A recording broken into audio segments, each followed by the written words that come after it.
Oi, gente, tudo bem com vocês? Bom, o concurso da Prefeitura de Hortolândia para o cargo de analista de recursos humanos está aberto, uma excelente oportunidade. E hoje eu vou compartilhar com vocês um material que eu preparei. Nós vamos falar de férias, que inclusive está no edital, então eu vou falar um pouquinho sobre esse assunto.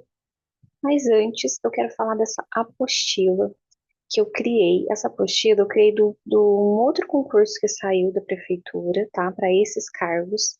Porém, se você vai prestar esse concurso da prefeitura, seja para professor, para educador, para RH, o português você vai usar, porque ele caiu para todos os cursos, né, os concursos.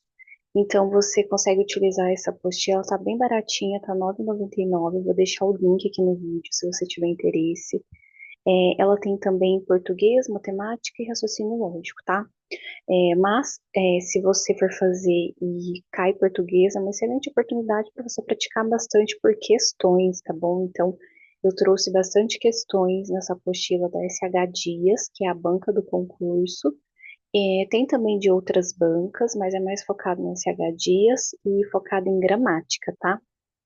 Bom, vamos começar aí o nosso conteúdo. Vamos falar então sobre as férias.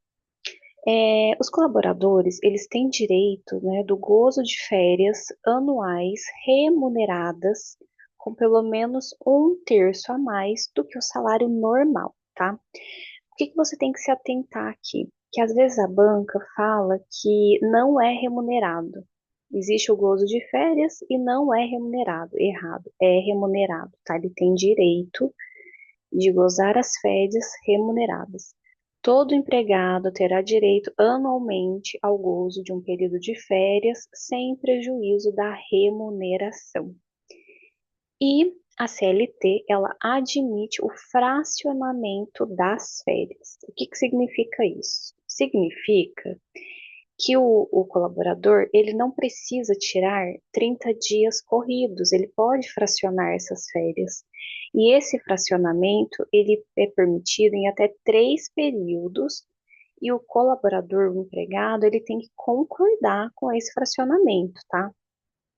As férias, ela pode ser usufruídas em até 3 períodos, sendo que um deles não pode ser inferior a 14 dias e os demais não podem ser inferiores a 5 dias. Ou seja, um dos períodos tem que ter no mínimo 14 e os outros 2 períodos têm que ter no mínimo 5 dias cada um. Grava isso daí porque as bancas também gostam de colocar pegadinhas e trocar esses números. Então a regra é que no mínimo tenha 14 dias um dos períodos e os outros 2 períodos tenham no mínimo 5 dias. Essa é a regra básica para o fracionamento, tá? Vamos falar um pouquinho agora sobre as proibições. Então vamos lá.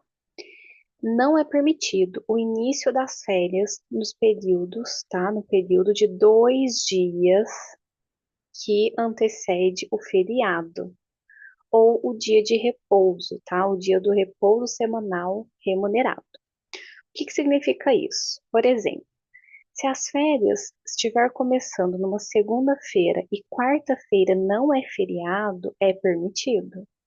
Mas, por exemplo, se a pessoa quer sair de férias numa segunda e quarta-feira tem um feriado, não pode, não pode. Nesse caso, ela teria que sair numa quinta-feira, tá? Ou teria que sair depois do feriado.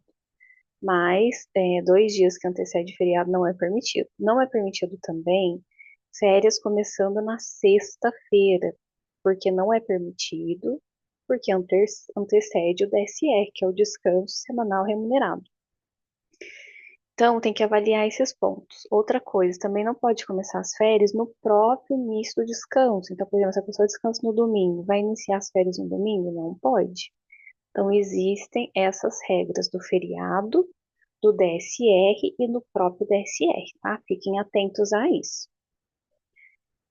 Vamos falar um pouco aí sobre o abono pecuniário, né? O que que seria isso? É permitido o colaborador vender as férias, sim, tá? Se chama abono pecuniário. Então, conforme a CLT, o empregado ele pode vender até um terço do período de férias, o que corresponde a 10 dias. E esse abono, ele deve ser solicitado até 15 dias antes do término do período aquisitivo. Eu já vi banca cobrando isso daqui, tá? Até quando o colaborador, funcionário, servidor pode solicitar o abono pecuniário? Ele pode solicitar até 15 dias antes do período aquisitivo, antes do término do período aquisitivo. Faça sua anotação aí. Bom, e aí existe também essa tabela, gente, que é importante vocês decorarem isso daqui. Por quê? Quando a pessoa falta, né? Às vezes a pessoa tem faltas injustificadas.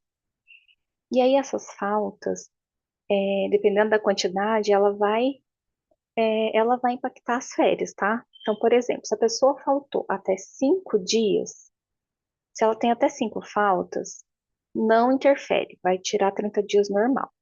Mas se a pessoa tem faltas de 6 faltas a 14 faltas, ela vai ter direito apenas de 24 dias.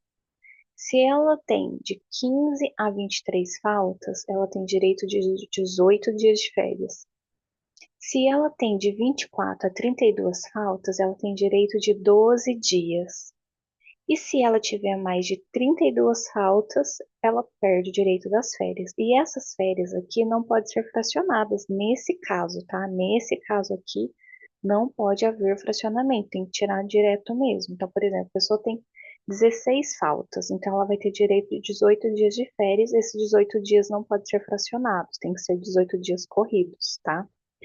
Essas faltas injustificadas seria faltas que as pessoas não justificou. Por exemplo, quando a pessoa falta e ela tem atestado médico, isso é uma falta justificada. A pessoa faltou e ela tem uma certidão de casamento, que foi por isso que ela faltou, então é uma falta justificada, não vai entrar nisso daqui. Isso aqui são as faltas injustificadas, tá bom? Então, faça aí sua anotação. É um assunto bem recorrente aí nas provas, que está no seu edital. Eu vou trazer mais conteúdo. Espero que você tenha gostado. Muito obrigada e tchau, tchau.